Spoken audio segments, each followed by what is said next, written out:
The Pacific Ocean is so terrifying that just hearing its name sends shivers down anyone's spine. This ocean is far larger and deeper than we can imagine. There are 5 oceans on Earth, and the Pacific Ocean is the largest of them all.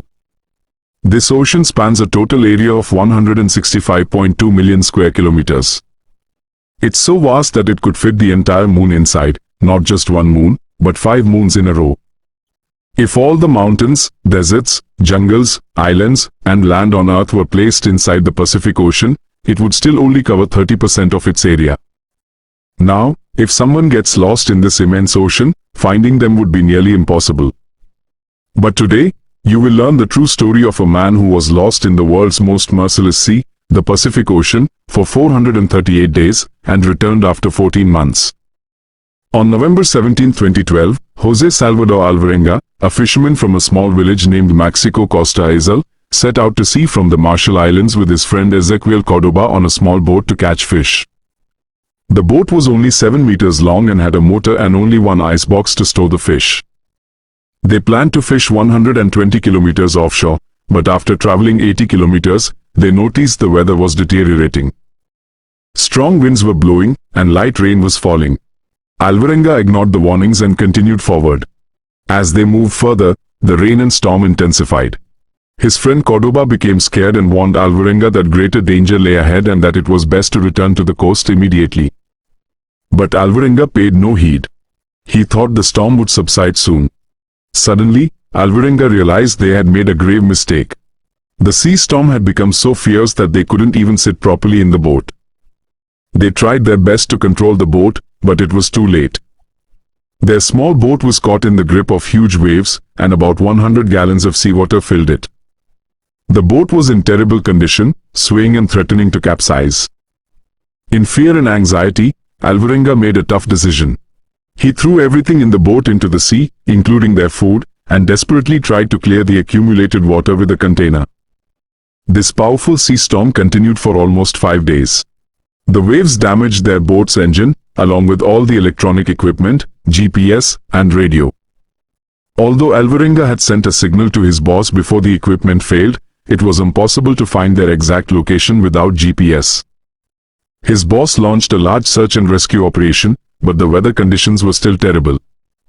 Finding a small 7-meter boat with no lights, lost amidst huge waves, was an impossible task for the rescue teams. They assumed the 2 fishermen were already dead. After 3 days of searching, they returned in despair. Meanwhile, Alvarenga and Cordoba huddled inside the icebox to survive the storm. They were extremely hungry, smelled foul, and shivered from the cold. When they came out of the box, they saw only sea all around them. They had no idea where they were. They had no binoculars or compass. They soon realized they were lost in the vast sea. At that time, they were 450 miles offshore, but they didn't know which direction to go or how to go, as their boat's engine was already dead. They had no food, no water to drink, and no fishing gear. 5 days passed like this. They would dip their hands into the water for hours, and when a fish came near, they would catch it immediately. Then they would dry the fish in the sun for some time and eat them raw. To quench their thirst, they would drink their own urine or turtle blood, as drinking seawater would kill them. After about 14 days, they saw a glimmer of hope in the sky. Suddenly, heavy rain started falling, and they collected the rainwater in the icebox. Over time, they found plastic containers and bottles, which were like treasures to them. They filled these bottles with water during the rain. But luck didn't always favor them. Sometimes, despite trying all day, they couldn't catch fish or turtles. So, to satisfy their hunger, they would bite their own nails. It's beyond our imagination how much mental and physical torture they endured. Days turned into weeks, and weeks into months, as they struggled to survive. After several months, they reached a spot where seabirds were flying, and sometimes these birds would land on their boat. They started catching and eating these birds. These seabirds were very useful because when there was no rainwater to drink, their blood would quench their thirst. After eating raw bird meat for several days, Cordoba fell ill because one bird had the remains of a poisonous sea snake in its stomach. Cordoba's body couldn't tolerate the raw meat, and he stopped eating altogether, as he needed medical attention. As days passed, his body grew weaker, and one morning, Cordoba breathed his last. Alvarenga was devastated by Cordoba's death. For the past 4 months, they had fought this ordeal together. They had faced hunger, thirst, fear, and harsh weather together, and with each other's company, they had overcome these challenges.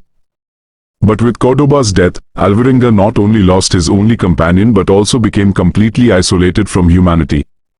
He was now about to face humanity's most dangerous enemy, complete isolation.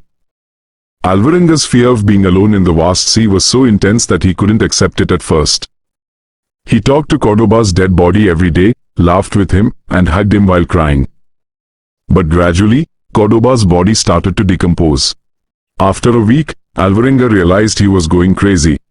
On the 8th day, he threw his friend into the sea.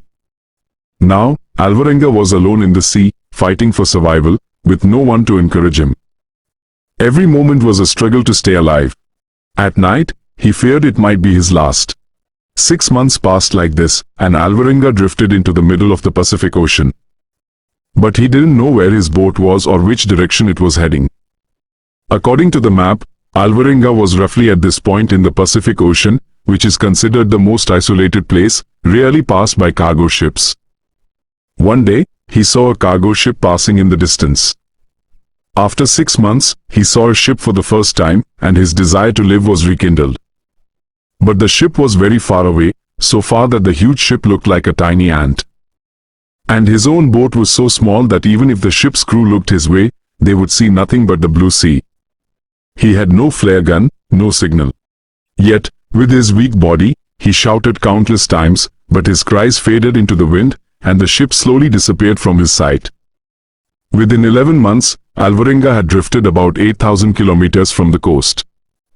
After enduring extreme mental and physical torture for so long, he was now waiting for death. One morning, he woke up to the sound of birds flying overhead. But these were not seabirds, which he had been killing and eating. When he looked at the water, he saw coconuts floating, and these signs made him realize there must be an island nearby. When he stood on his boat and looked into the distance, he saw an island. Seeing the island filled him with hope, but he feared he might miss it. So, he jumped off the boat and swam towards the island. On January 30, 2014, after nearly 14 months at sea, Alvarenga set foot on dry land for the first time. He crawled onto the island, overjoyed as if he had found a treasure. Alvarenga landed on a small island in the Aben Atoll region and fainted like a drunkard. When he regained consciousness, he saw several people standing around him. This scene was like a fairy tale to him. After 10 months since his friend's death, he saw and touched humans for the first time. They were local guards who later contacted a team and sent him back to his country, Mexico. Aben Atoll is located in one of the most isolated and remote regions on Earth, about 11,000 kilometers from Alvarenga's starting point. Alvarenga was very lucky that day to reach this island. If he had missed it, he would have reached the Philippines, which is another 5,000 kilometers away. Friends, Alvarenga's will to survive kept him alive for 438 days without any food or water supply. He unknowingly set a record of surviving 14 months at sea, a record that no one can break.